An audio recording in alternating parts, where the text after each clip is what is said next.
Yes, guys, what is going on? Welcome back to the Adapt Performance Podcast, and it is the first one of 2023. Yeah, there we go. First one of 2023. Had a little bit of a, nearly said vacation then, a little bit of time away over December. So I had a training camp with the mountain bikers in South Africa at the start of December, so I didn't get any podcasts recorded there because I was in the thick of it. And then it was basically Christmas. You know, all the week leading into Christmas was mad hectic, and then Christmas itself was a really nice time to step away and chill out and, you know, see family, go to some weddings, that type of thing. So yeah, this is the first one. And it was sick. I always say it's sick because I genuinely do enjoy all the conversations I have. I generally try not to get dickheads on here, and I think I've done another good one here. What we've got is Neil Gallagher. Okay, so Neil Gallagher, he will basically get into who he is and what he does and all that, but he is one of the guys who I work with online, so he's one of my online Adapt athletes. I've been working with Neil for a year and a half, which has been sick. Time's flown, actually. And I'm not just saying this because I coach him, but Neil is an absolute beast through and through, and he's pretty much always been a beast since I've known him. We've definitely made him beastier and faster and stronger and more robust and all that good shit. Anyway, so what we actually get into in the episode, why I wanted to get Neil on, one, he is a personal trainer, a coach, so he definitely has a lot of little nuggets to take away in this episode around training and prioritizing life and all those things, so be on the lookout for that. But he's also a gym owner, okay, so he's a gym owner, he owns a gym in Stockport, Pyramid Performance, and I'll go on record and I'll say this in the podcast, I'll say it again, it's one of the best gyms I've ever trained at. Okay, the vibe, the culture, the equipment, the space, everything about it just seems to be, I just love it. I'm super jealous that he's got the place. So I want him to just give me it, and then we'll be fine. Yeah, so the first half of this podcast we spend talking around the gym ownership space, you know, so how he got into it, some of the challenges he's had, how he's navigated those things. Selfishly for me, you know, because I'd love to have a space in the long run, and I'm not naive to the fact that it's going to be challenging. You're going to need some help along the way, and I think Neil would be one of those people that would just help me. So I use this as a little bit of research, okay? You're just kind of following along for the conversation. We get into how he manages to train like an athlete, you know, playing rugby, doing the 4 or 5 sessions that I program in a week. He's got twins, he's running a gym, he's a partner who's doing all these things. Okay, so how does he manage to excel in all these different areas amongst the chaos that is life? Okay, so we do get into that. So what I want to do, I'm not going to chew your ear off for any longer. Let's get into the podcast. This is me and Neil Gallagher. Yes, mate, how are we doing? Not too bad. Got that cup of tea swallowed before that recording started. First 5 seconds, just see you spluttering everywhere. That'd be the dream. When you take a drink and it goes down the wrong hole, you spend the next 30 minutes just choking. Everyone thinks you died. Yeah. I don't think it would make, wouldn't make for good lessons. Yeah, good. Boys all dropped off at nursery. Tuesday mornings usually. Admin, fairly quiet morning. So try and get the dog out for a walk if this rain backs off a little bit. Yeah, mate, I don't know if you can hear it, but it's pounding against my window now. Woke me up at 6 a.m. Yeah, it's a strong one. How old are the boys? They will be 3 in a couple of weeks. Twins? Yes, yeah. Twins, yeah. Did you know that was going to be the case? Like, did you know ahead of time? Or? Yeah, we'd been for an early scan. Emma and I we'd been through a few miscarriages and things that got there, unfortunately. So we were there, and we had. I've got a photo of it. I'll send it to you sometime after the podcast. But it was one of my favorite photos. Poor Emma was dead stressed out. She didn't want to look at the screen. You know, she just wanted to be told that everything was okay. And I'm looking at the screen, and all I can see is 2 little blinking white lights. And I didn't know for sure, but I've had a really strong suspicion of what that, the 2 different lights meant. Yeah. The lady's trying to get her to look at the screen, and all the colours probably draining out of my face at the time. So we found out quite early. So we were able to attempt to prepare, and then find out obviously when they arrived that all that preparation was next to useless. Yeah, it's mad. It's all my friends at the moment. Well, I say all my friends, but I've got a lot of friends as I'm getting a little bit older that are having kids now. Buggy, who came to the Strength and Speed Day that we did last year, he's just Oh had a yeah. kids. He's had one kid. Oh, I've One seen that. kid. Yeah. Yeah, Finley is mate. He's so cute. Um, yeah, so all the boys went round last week. We had a curry. We all met him. Yeah, it was good. It seems like it's a new chapter in my life where everyone's kind of going into parenthood. Oh, that's the start of it now. It'll just be one after the other now. Yeah, same with weddings, mate. I feel like I've never been to a wedding other than like 2 years ago, and I feel like I've just had about 7 on the bounce. Which is, I hate wearing suits. It's just proper uncomfortable. Like trousers, mate. Oh, trousers are the worst. I hate it. Oh, it's ridiculous. I think anybody who trains kind of feels the same thing. Yeah, You just have to go and get find yourself a good tailor. yeah, for sure. Right then, mate. So, give us a quick introduction, mate. Who are you? Why are you here? All right. Well, I'm Neil. I am a co-owner of Pyramid Performance in Stockport. We are I suppose we're more of a strength and conditioning style facility than your average kind of Globo gym. We try to cater to mostly general population, but we do have some high performance clients, some basically people who want to train for performance, who want to train to feel better, and just want to have training as part of their life in something that's a little bit more personal than somewhere like a Pure Gym or even a David Lloyd or something like that. Mm-hmm. I think just from my just from my experience of coming down and seeing it, I said this to you multiple times as well. I feel like it's once a week I'll message you saying I'm so jealous that you've got that gym. I'll go on record and say like I genuinely feel like that is one of the best places I've ever trained. You know, it's sick, mate. I think you've absolutely smashed it from the equipment standpoint and just the general vibe. And I know a lot of the coaches you've got there as well, so there just seems to be a super high quality. So yeah, mate, proper jealous, which is obviously one of the reasons I've got you on here, because I feel like whether you've landed at this point by accident, I'm sure you haven't, but there's going to have been steps and there's going to have been things that you kind of went through to land at this position. So yeah, mate, absolutely love the place. You'd be surprised. There's a lot more kind of, I think, accident about it than you might think about it in the first place. Yeah. Do you think could you ever see yourself opening up a second facility? Would that ever be on the horizon, or is it like one's enough, one's too much? I don't know.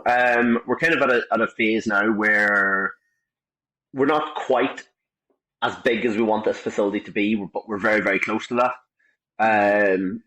So it would be a case, I think, initially we'd look at maybe expanding our current place rather than branching out into a second place. But it's all kind of up in the air, kind of seeing where it would go. Is it? So is that like this? I don't know what it's a big unit. Do you call it? It's not a warehouse type unit. Is it? What's like the? I don't know how you'd kind of describe it. I mean, warehouse is probably the best way to describe it, I think. Yeah, warehouse. Yeah. So our Go on. Our landlord owns the entire row of buildings. So we've kind of had talks with him, and we've had, about whether we could take over some of the unit next door, so that we could just basically knock through a wall and actually become, a bigger space. Also, as well, like you've been in where the changing rooms are at the back. We've looked into maybe creating like a mezzanine floor, so that you could maybe move all your cardio kit sort of up there, and then it would just increase the amount of floor space you have down below. But yeah, there's a few different options that we're kind of looking at. But yeah, most of them would all be expanding the current space, and also like looking out for other potential venues. If ever we did decide that this wasn't big enough for us, or wasn't fitting what we needed and needed to move somewhere bigger and better. Yeah. But yeah, that's probably the next step rather than a second facility. Yeah, nice. Yeah, I completely forgot about the options of mezzanine. I feel like there's quite a few places in Sheffield, because when was it, over the Christmas holiday, when all my like regular gyms were closed, I kind of went on a little bit of a tour, just doing day passes. I quite like training at different gyms. It's nice just seeing what they do and how they've kind of structured things. But yeah, it seems like mezzanine seems to be like a really popular option, providing that structurally it works for the place.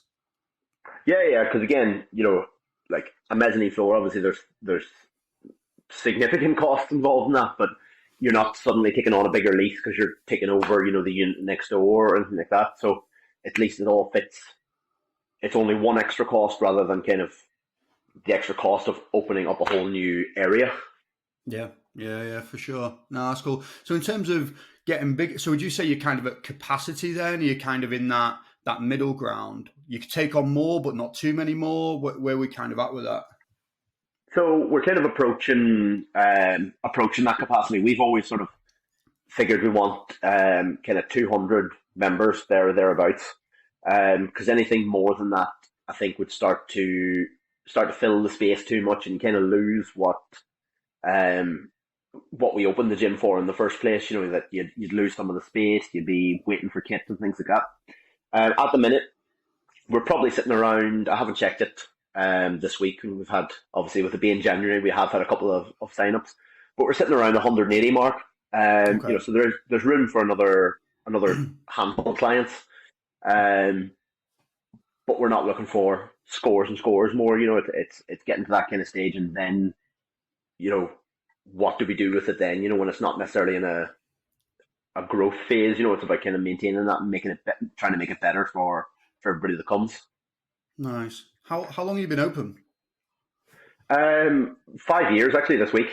Okay. We opened on the 7th of January, Nice. 5 years ago. And this was the same facility as I know it then? Yeah, more or less. A couple of, just different equipment upgrades, but yeah, more or less the same facility. Yeah, I wasn't sure if you started off in like a smaller unit and then you've kind of transitioned across. So this has always been your home then. So talk to me about the start then. So obviously it's a big place, and I imagine the overheads are substantial in a way.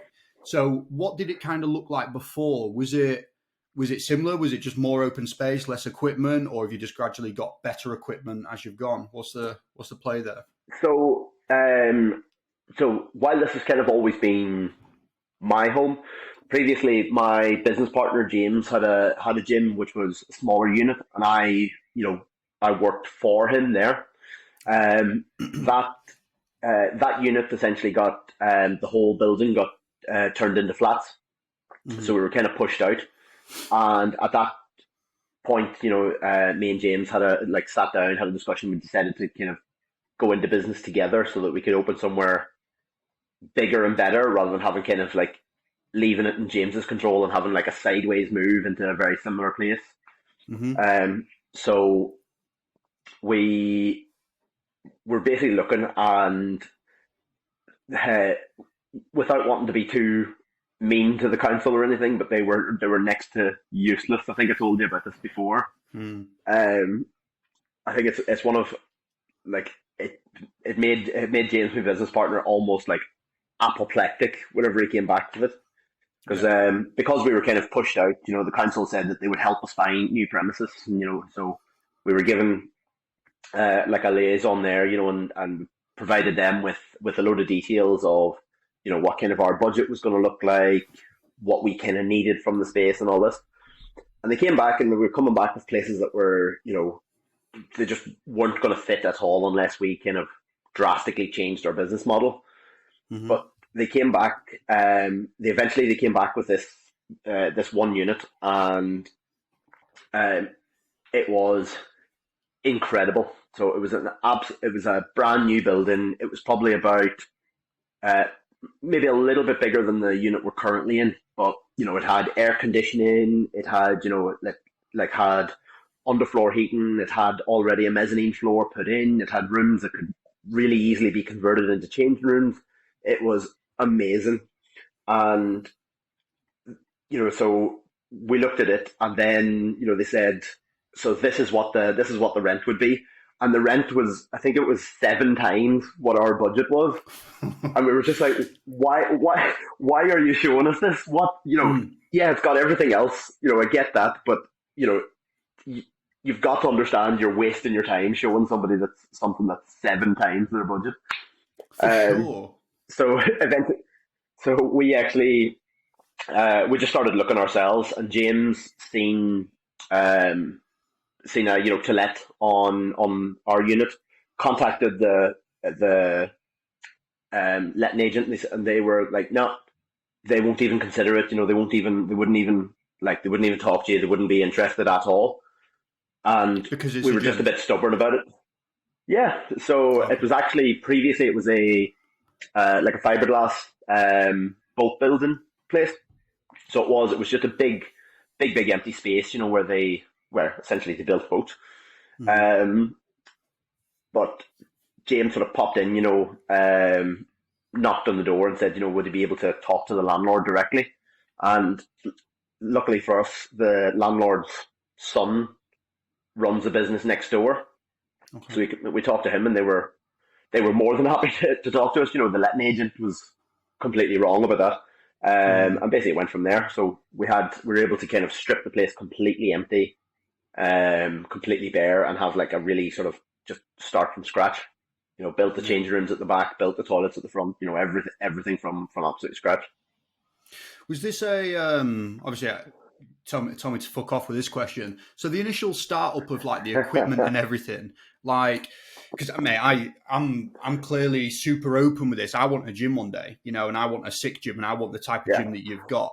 Like, what are we talking as like an initial investment if we kind of take rent off the table or whatever? Because I imagine is it like a month and a month in hand or something like that? I don't know if you sign into a lease. How does that kind of work? Yeah. So basically, we're signed into a lease over 5 years. So we're actually in the middle of kind of renegotiating that. So there's a couple of things with the building that we want sorted before we sign up again and so on. But so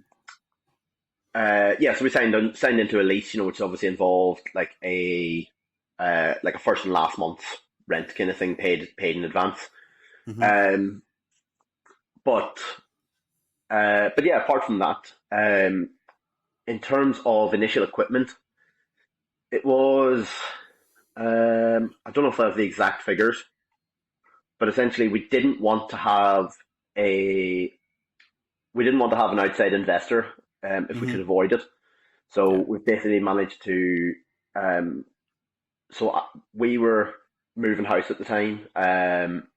So I was able to take some of the money from the flat that I lived in and had sold, and take some of that and invested into the business, and then James had basically got some from his savings and things like that there, sort of scrimping, saving, borrowing off family, all those kind of things to get the initial bit. So in terms of like equipment and stuff altogether, you're probably talking 20 to 25, I think it was, with the initial fit out. Is that floored as well? That was kind of everything. So we really kind of scrimped and saved as best we could, and got, I think initially we got everything we thought we needed and nothing else. Yeah. Absolutely nothing else. We had, so we went through Black Box because we kind of really wanted that look that they kind of had at the time, so we got the track and the floor and the rigs all from Black Box. We then had another company, and again, if you're looking for what not to do, I think you're probably talking to the right person here. Because we got kind of our fixed resistance kit from a company. I'm not going to name them because they've gone bankrupt now. We got fixed resistance kit from a company, and we did like the stupidest thing you could do, which was we made a bank transfer to pay for it. And of course, with a bank transfer, you have no financial protection, you have nothing like that there. So I think we paid like 10.5 grand on all that fixed resistance kit. And afterwards, we found out the way this business operated was that they got all their machines from China. They waited until they had enough orders to fill a shipping container, and only when that shipping container was full would everything come through. But quite often what would happen is people who people would get sick of waiting, they'd get sick of the delays, and they'd pull their orders and get their money back through their credit card and chargebacks and things like that. We didn't have any of that, so we just had to hope and pray that it eventually would arrive. So about 6 months after we opened, we finally had all the bits of kit that we'd actually ordered, and it arrived on this little it arrived on a load of pallets. Everything arrived all at once, and you were given these pictures that were about postcard sized. No instructions, no nothing, and we basically had to spend about a week just going, okay, I think that bit goes here. Oh, you had to build putting it together, and then we had to build it all. Mate. Like it was. Don't get me wrong, it wasn't it wasn't like IKEA where it was completely separate, but there was bits that could have gone onto like 3 bits of kit, and you're like, right, I think this bit goes on here, and you're looking at this picture that's about the size of a postcard, no instruction booklet, no nothing. You're just looking at this one picture, trying to figure everything out, and thankfully whenever we got it all done, we had no spare parts and everything was the way it should have been. But yeah, that was enough to keep us going. But it was something that was the first thing that we wanted to kind of reinvest and replace whenever we got the opportunity. Because even though like a lap pull down's a lap pull down, but there was things like like the pulley system you could see had got slightly bent on the way across. But again, we had no real recourse because this business was, as we discovered afterwards, was a bit fly by night, and they'd kind of packed in, and they're now open again under a different name. And actually, seeing as it's been 5 years, I imagine they're under maybe even a third name by now. So if you are opening a gym, look out for that. But so everything was fine, but it was just fine. I don't think any athletes would have noticed. I don't think any of our clients would have noticed, but we noticed, and we wanted it to be better. So our first kind of major reinvestment was swapping that out for the hammer strength stuff that we've currently got. Nice. And I guess the other side of this is, we obviously had COVID in the middle as well. Well, I guess it was kind of bang in the middle for you, wasn't it? Yeah, pretty much. So I don't think it was ideal for anybody. But we were to be honest, we were really lucky, and I say it to members all the time about how grateful we are for them, because I think one of the big benefits of being a smaller, community style gym, where you have a much smaller membership base, where there is a lot more kind of face-to-face contact with members and things like that, is you do create those relationships. And we were really lucky because we shut down bit by bit, so we, initially, I'm sure you remember, like, class sizes had to be limited, and then you weren't allowed to do classes indoors, and then you weren't allowed to do classes at all, and just sort of stage by stage. So we did sort of what we could for as long as we could. So we had a situation where we actually set up pods outdoors in the car park. Yeah. So every morning, we'd go out, we'd set up 3 of those like big awnings that you can get, those like just like a tent cover. Yeah, like a barbecue. Set that up. You drag out. You drag out. Barbells, plates. A rower in this one, a bike in this one, ski erg in the last one, and essentially people would be able to book those throughout the day. We'd clean them down, all like. But then eventually we weren't allowed to do any of that, and we had to move kind of fully online. And we were really, really lucky, because a lot of our members were in jobs where they kept working. So lots in the NHS, lots in that, lots of ones who weren't furloughed, and lots of them reached out to us and said, that, the online stuff wasn't for them, but they were still going to keep paying their membership. Yeah. and that's to be honest, if they hadn't have done that, I don't think we'd still be open today. So we Yeah. are really, really grateful to them for that. Yeah, for sure. I think Um, the smaller style gym kind of breeds that little bit of a mentality, doesn't it? Everyone takes a shared ownership over that space and wants to see that space succeed. And it's not like, yeah, you know, I don't know, Sarah, who works for the NHS, is then paying straight into, it's not going into your ass pocket as Neil, it's going into the gym to actually keep the roof over your head. yeah, And, but, I know when COVID happened, I stopped my gym membership for, I think I was at a Pure Gym at the time. I'm like, well, I'm not that yeah. bothered. It's different. It's a different mentality. No, that's sick. So what's the pull for you then? Owning a gym. Why have you decided to do this? What do you feel like the actual benefits are for you? Because I speak to people around, I guess, the self-employed side of things. I have a few friends that are in full-time employment and are kind of teasing with the idea of, do I go self-employed? Do I freelance? And they see the self-employed side as being really risky, which it all has risk. It all has risk.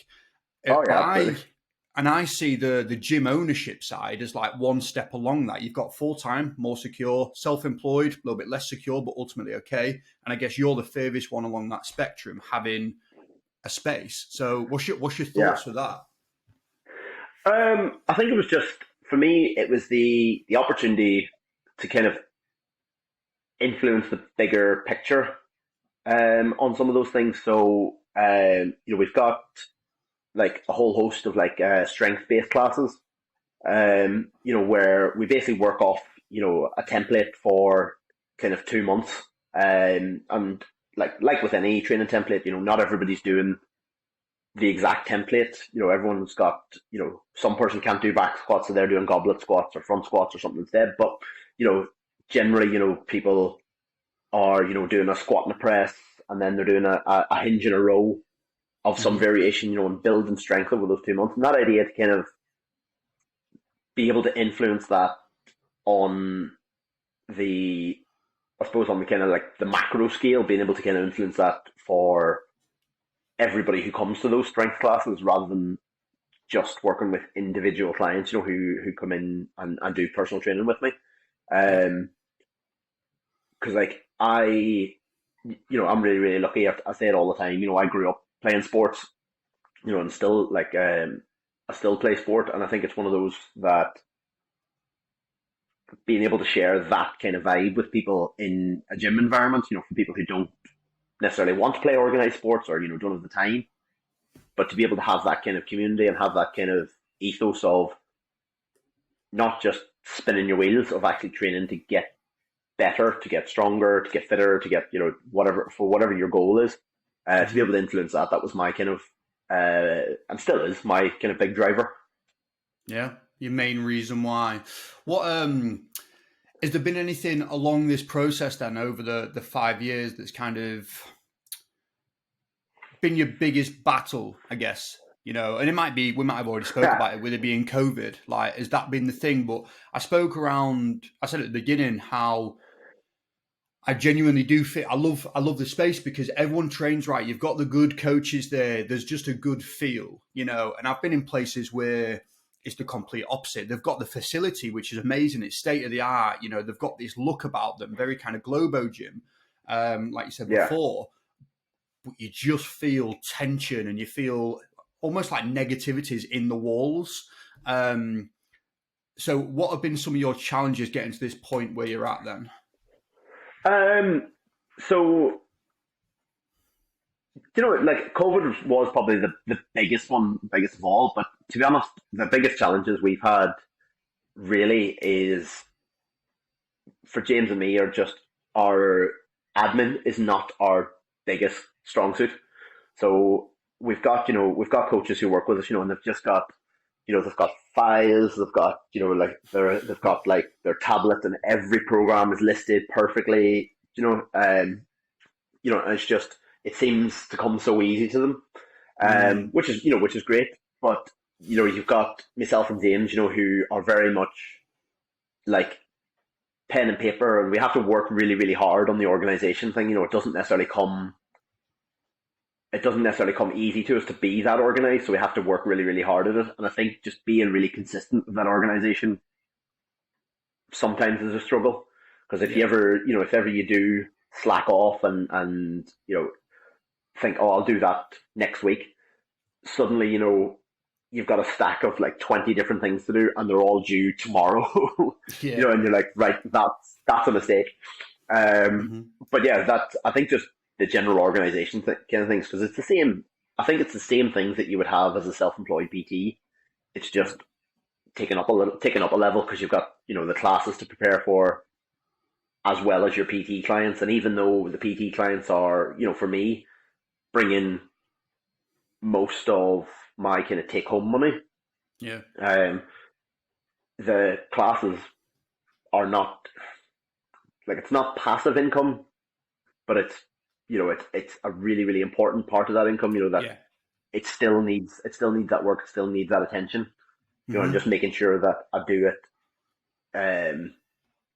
with as much urgency as I do the sort of personal training style. I think it's just not having that single person to answer to in a class. Almost pushes it down that list a little bit for me. Like, it always gets done, but it sometimes is done, in the days before it should be done. Yes, guys, hope you're well. Hope you are enjoying this episode of the Adapt Performance podcast. So I just want to take a few minutes just to talk to you about the Adapt online strength and conditioning service, all right? So as of recording, okay, so what are we on? We are on the 10th of January right now, okay? We have 3 spots available for online strength and conditioning coaching with Adapt, okay?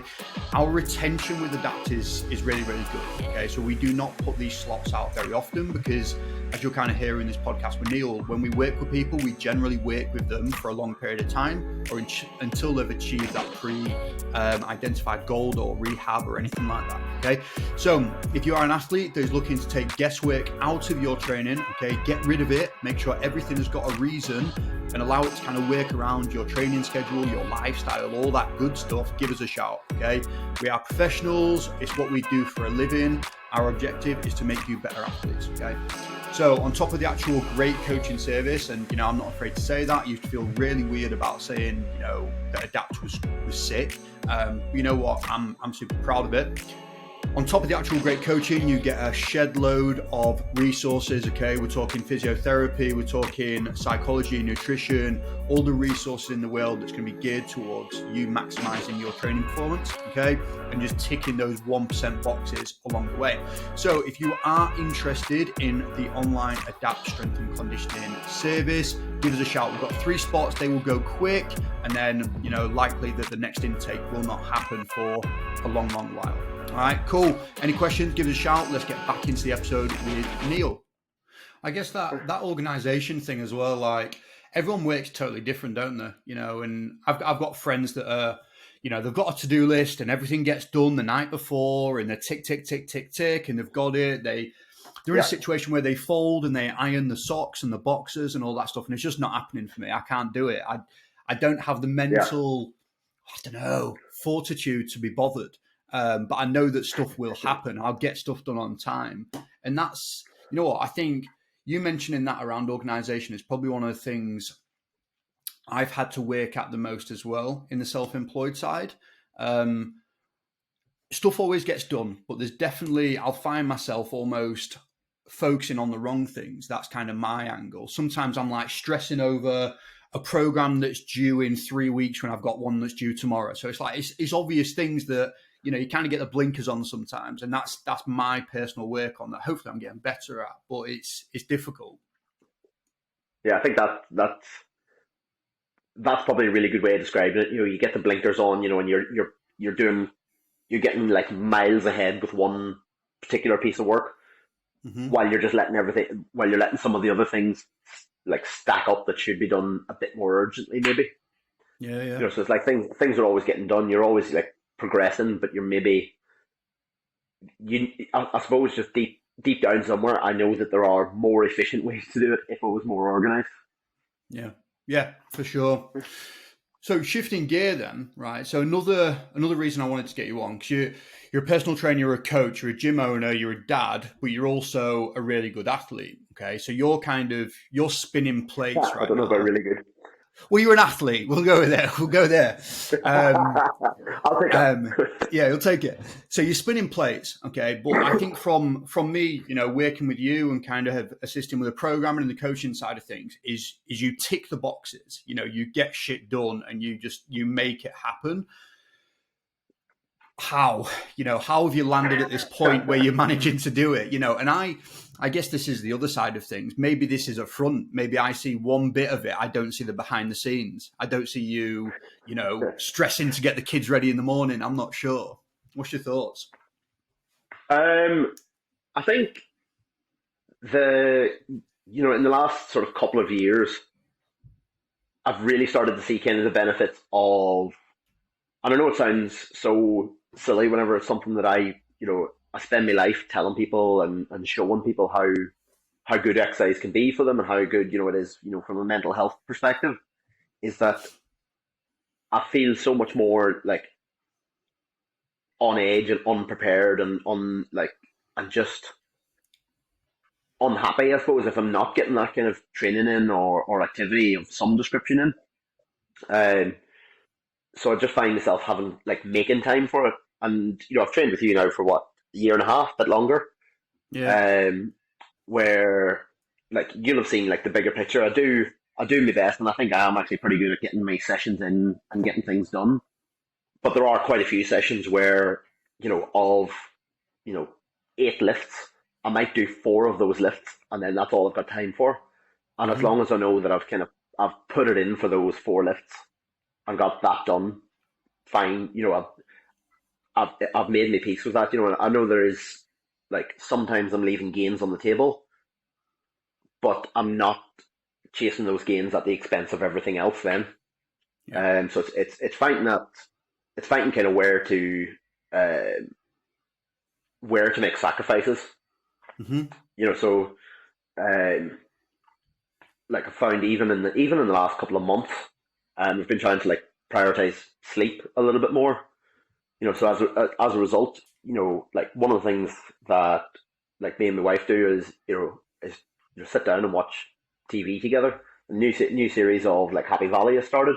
Hey, it's on. Yeah, we've had it on this morning. We've had it on this morning. So that's kind of it. Sunday night, both of us were just you know what, just gonna go upstairs, read and go to bed. At 9:15, because neither of us, because we're just busy weekend. So it was just absolutely knackered. But it was just right, let's just get some more sleep. We'll watch it later in the week. Whenever the boys are in bed, you can watch it on iPlayer, and it's at a more sociable time.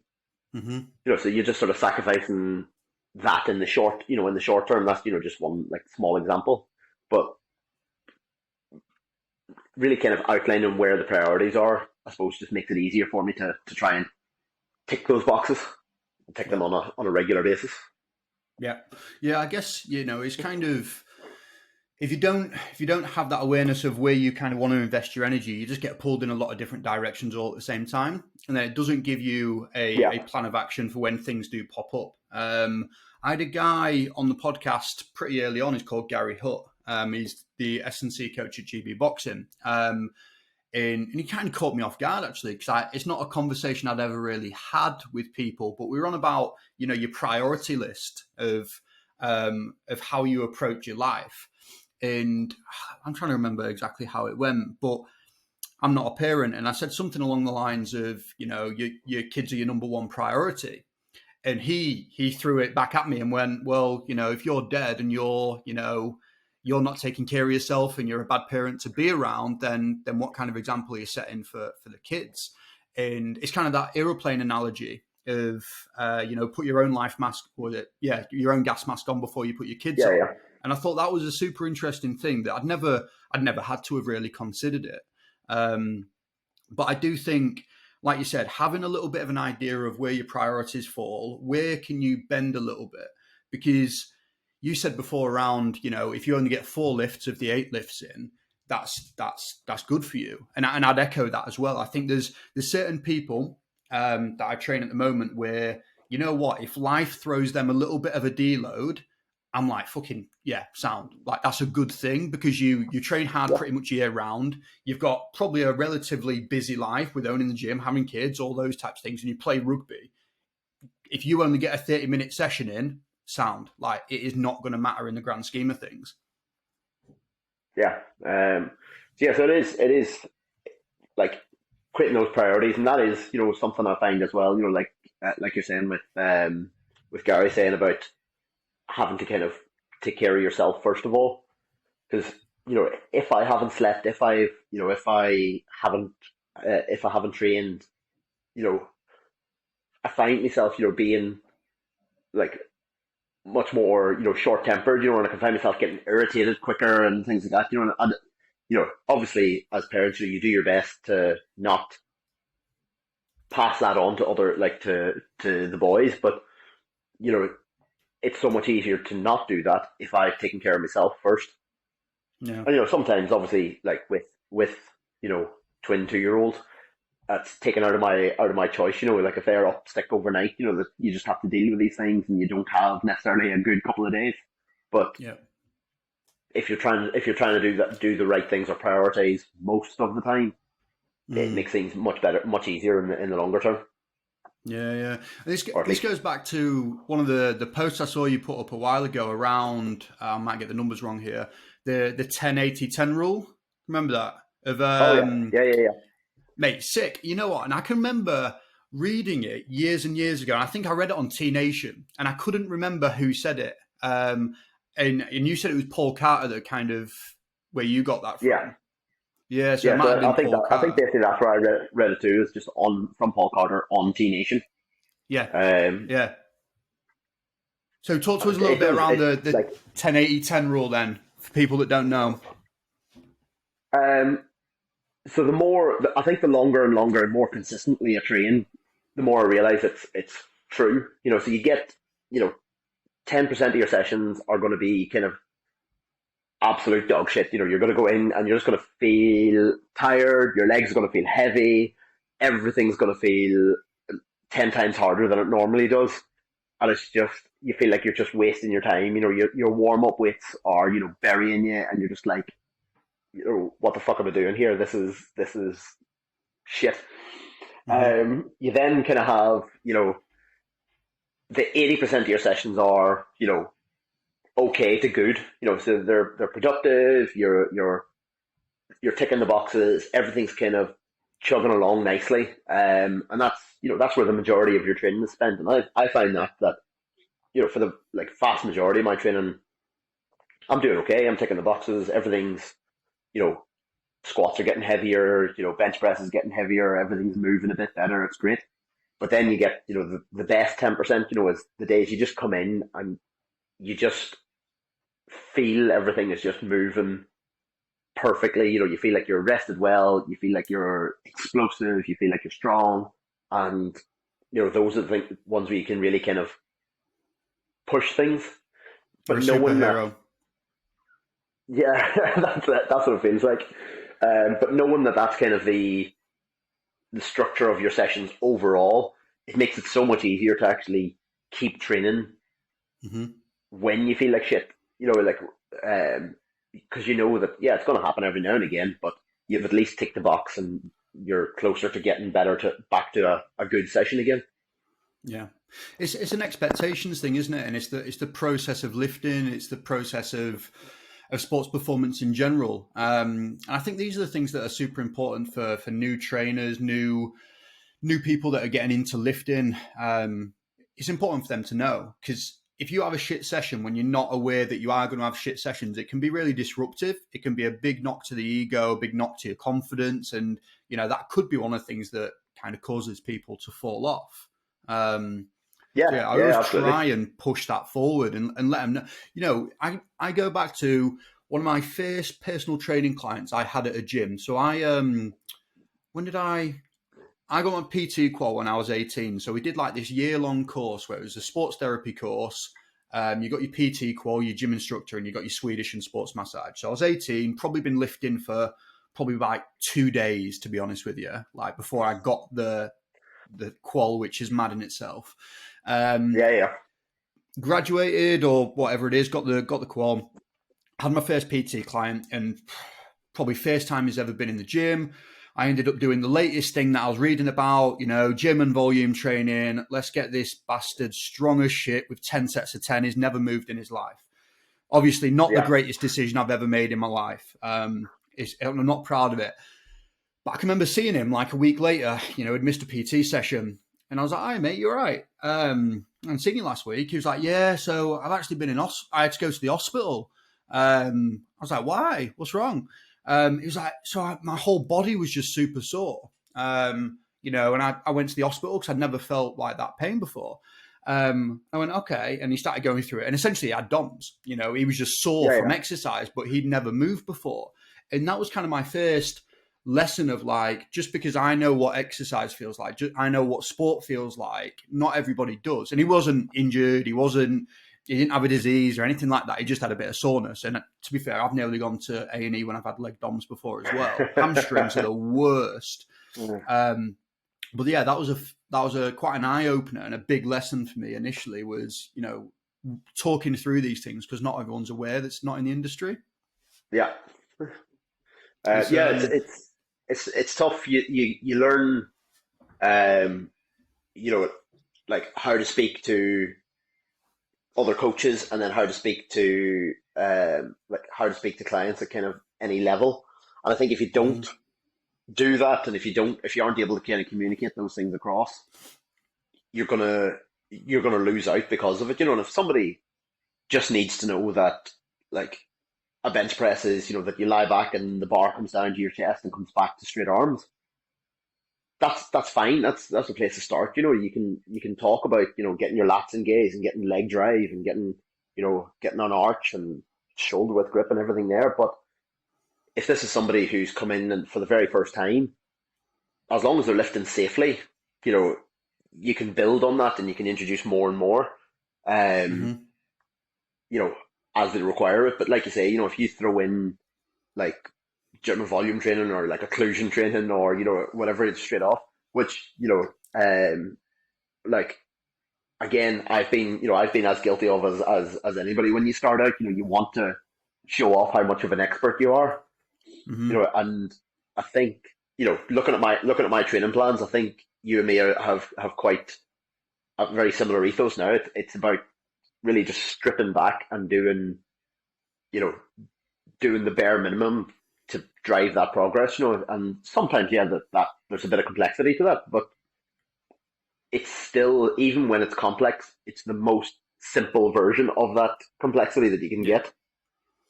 Mate, and I think that's such an important thing, and I'm trying to think of who the quote said. It's something like Theodore Roosevelt, and he writes, "If I had more time, I would have written a shorter speech."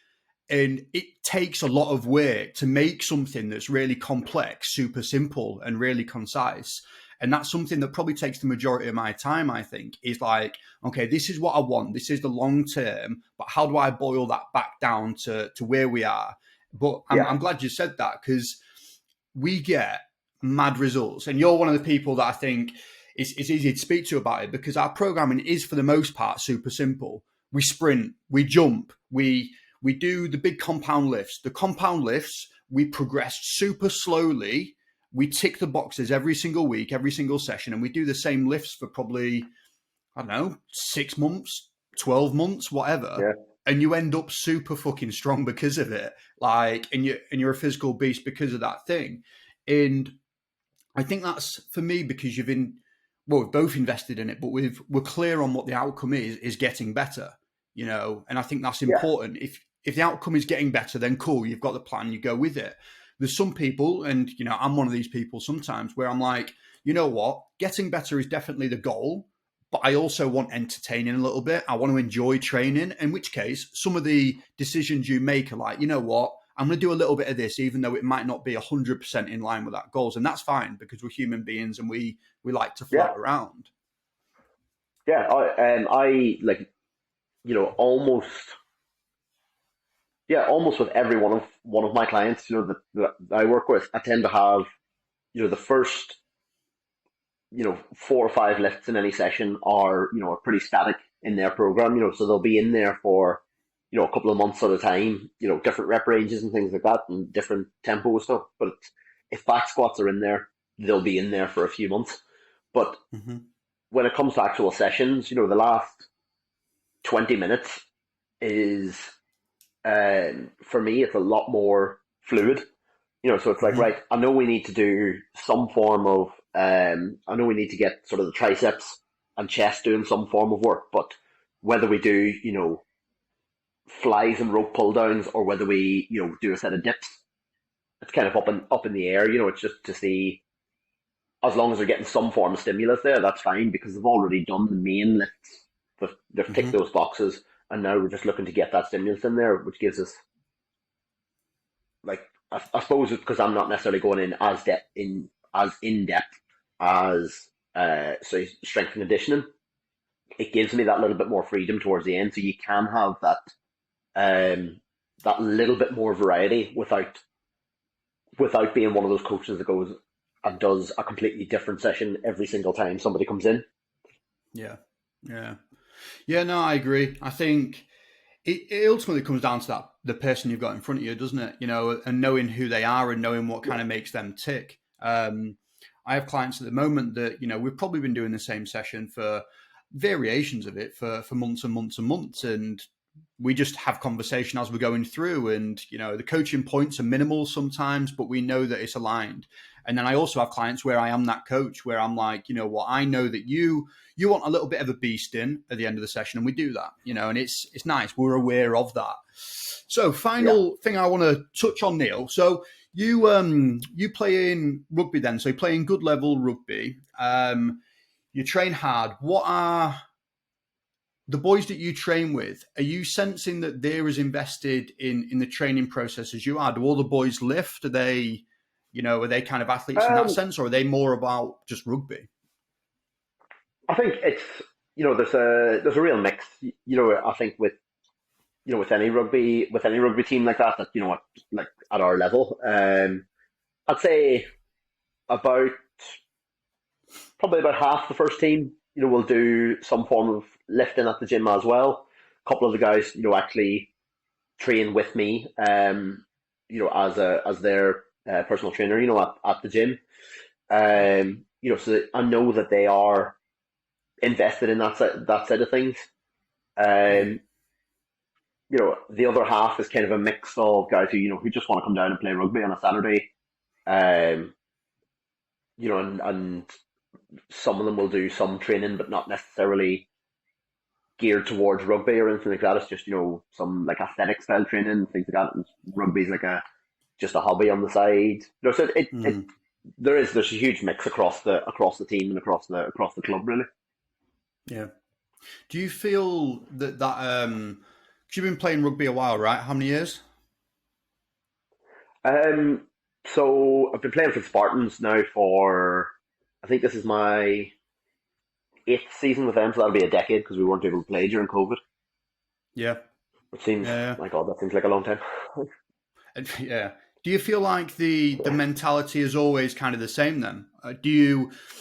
Because I'm not around that team, I'm not around that culture all the time. Do you feel like it is kind of the same? Like rugby boys will be rugby boys. You get half and half. Some that are bothered about just looking good, and that's great. And then you've got some people that just want to play rugby. Some people that want to be an athlete.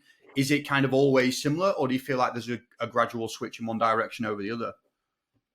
Um, no, I think it's always fairly similar. But what we've had this last couple of years with our coach is she's basically kind of sat us down and gave us all like a little bit of a questionnaire, and she's basically said that there's no right answer or wrong answer, about what we want from the game, and if we just wanted, if the majority of people just wanted to play rugby on a Saturday, we'd just find a way to play and have fun.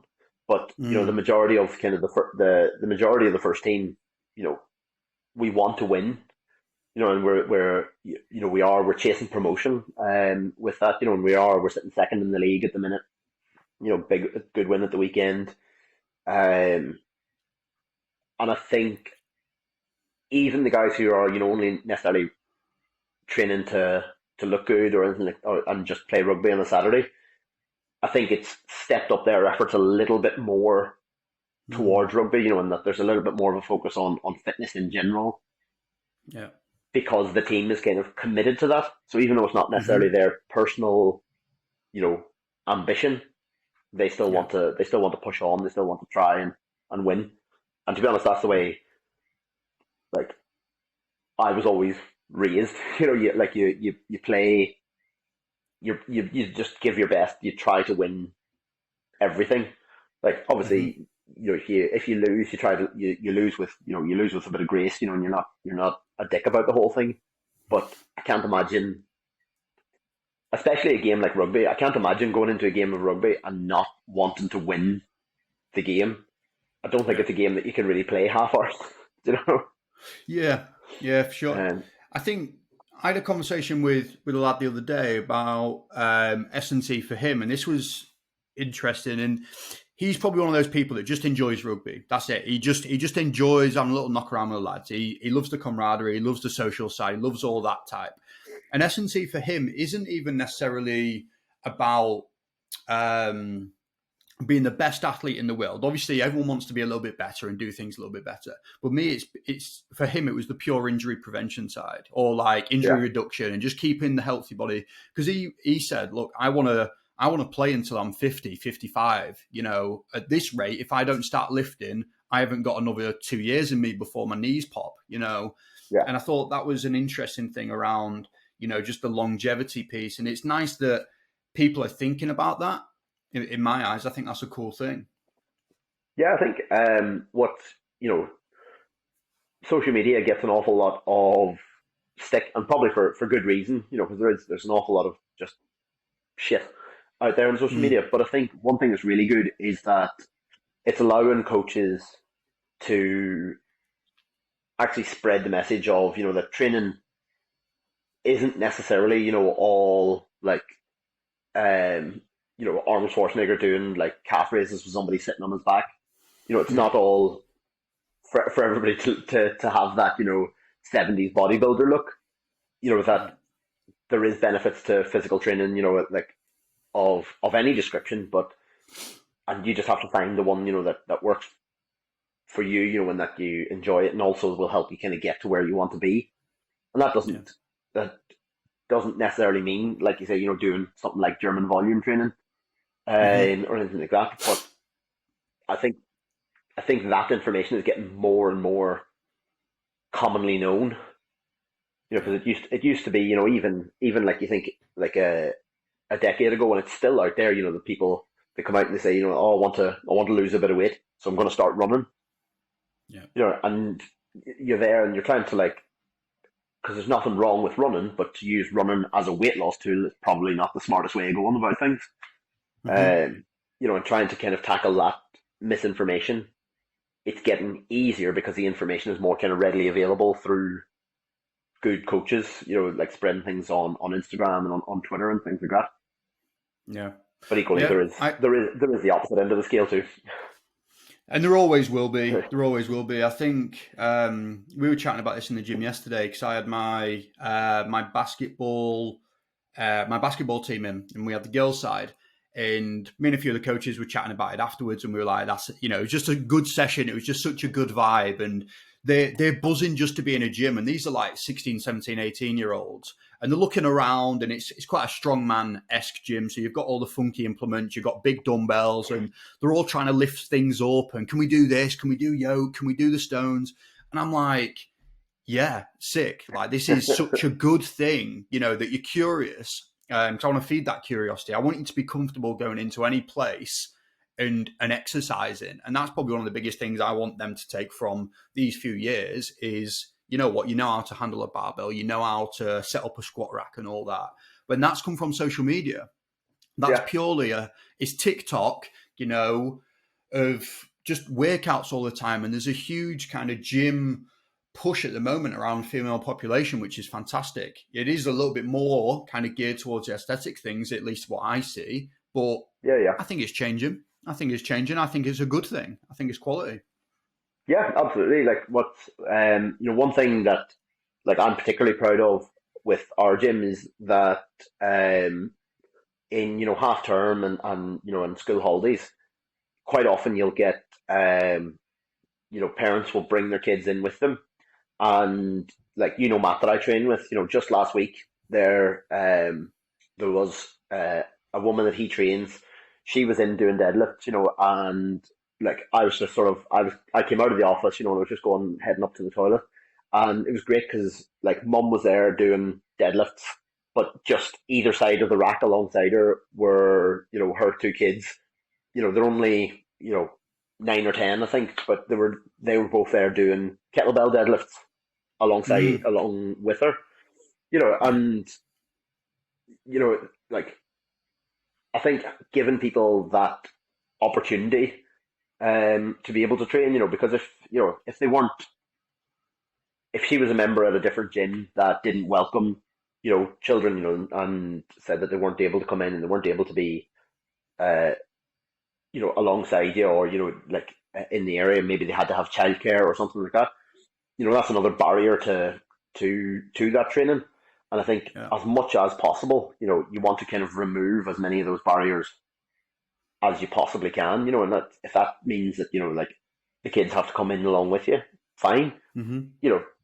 From what I've seen, she got a full session. She got a great session in with Matt, that one. But even if it meant they say the kids were a little bit younger, 4 or 5, a little bit more wild, should we say, a little bit less controllable, it's still that situation where you're having probably that 10%, that shit session. It's still much better than not having done a session at all. And if you can remove those barriers, that's I think that's why we're here. For sure, mate. No, sick. I think that's another reason I really like it. I think it's performances for everybody type of vibe. No, it's good. Yeah. It's solid. I really enjoy it. What you got on for the rest of the day, mate? You training? Yes, I'll be training this afternoon. I've got an hour free, but I'm in the gym from midday now, so just get myself ready. Try and take the dog, like I say, take the dog for a quick walk before I go. Get him back out again tonight. Love it. Lazy gets. He's just lying here sleeping beside me. Is he? Mate, I need a dog. Yeah. It's soon. That's I think within the year I'm getting a dog. That's it. It's happening. Whether the missus likes it or not, we're having a dog. Do you want this arsehole? Because I will give him to you. Do it. I'll take him. I'll adopt him. Short bench day today, is it? Yes, it is. Yeah, the fat grip. How's the fat grip's been going? Good. I'm finding the first couple of weeks, because this is the second block that we've had them in. The first couple of weeks was just really getting used to the balance. Because I'd be halfway through a set and then my wrist would just flick. I'm like, oh, that's going to come down on my face. But it now feels a lot more solid. A lot more I feel like I've got that position a lot more solid, a lot more the groove is where I want it to be. So I'm starting to push those weights up a little bit higher again. Nice. I feel like I'm at a turning point with mine, because I've had them in for a while. I might have had them in like a month or two longer than you've had them in. Yeah. I think I used a normal bar over Christmas, just when I was training with one of the lads. And mate, it felt great. It felt, I don't even know how to explain. It just felt light. Just grabbing onto a normal bar and benching it normally just felt great. Yeah. And I don't know whether that is the grip thing, the ability to keep it stacked and aligned, whether it's the fact that, with a normal barbell, you've got a normal range of motion. The fat grips, you have an increased range of motion. I don't know what it is, but I'm fully bought into it now. Like I'm going to ride this for a good 3, 4, 5 months, I think, and let's see where it goes for me. Great. Yeah, it's good shit. Enjoy it. Right then, mate. Cool. I want to wrap it up there. I just want to thank you for your time, mate. That was absolutely sick. I think there's going to be loads of value in there for people, particularly anybody that's looking to kind of get into the gym space, but anybody that just enjoys training, just chatting around training. I think I've really enjoyed this. So I appreciate your time, mate. Thank you. Thank you for having me, Nick. Enjoyed it. Cheers, mate. Bye. Cheers. Bye. Thanks for listening to the Adapt Performance podcast. Let me know what you thought about the episode by leaving a review or sending me a direct message. I'm all for receiving the honest feedback to make sure the episodes grow and get better and better. Like, share, subscribing and following all goes a long way to making sure the podcast reaches the right people. Thanks a lot. Catch you next time.